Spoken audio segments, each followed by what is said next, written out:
If it's faded or if you don't feel like it, I mean, now's the time to do it, especially before you put gutters up. But here's what, you can pull yours off since you have a brake and you can make your own with a roll of coil. And put it up while you're doing it. I mean, it would go in just 8-foot runs. Right. It's just one bend really. It's nothing. The brake, can you? Not much to go over. Depending on what type of brake you get, it'll either lock this way or like the other one, it locks pushing down. And as you push down, this closes.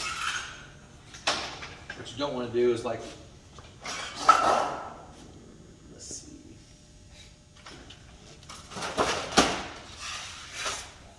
That's steel, but it's all right.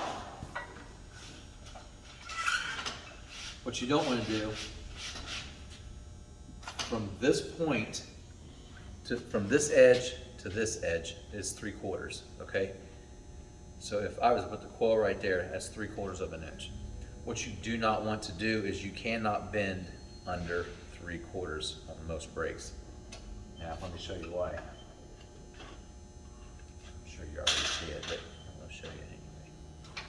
All right, this edge is what picks that metal up and bends it, right? So there's nothing, right?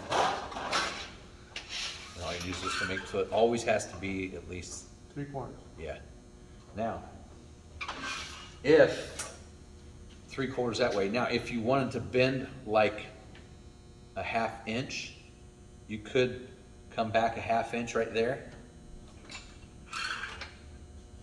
And you, Do it from the back. yeah, and you could, some of them actually have a 1/2 inch. So you always want to make sure whatever you're doing, it's going to have, this edge is going to have to be beyond that point.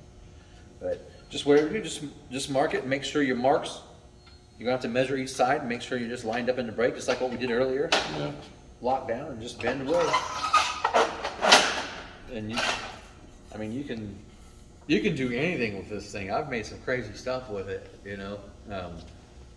Fluted door entry on a house that people thought was like a crafted wood, but I did it in white coil and it did look pretty bad, I would say, but it took me some time. And so it was just every inch, 1/2 inch, whatever was just fluted, and it took a while, but you can do all,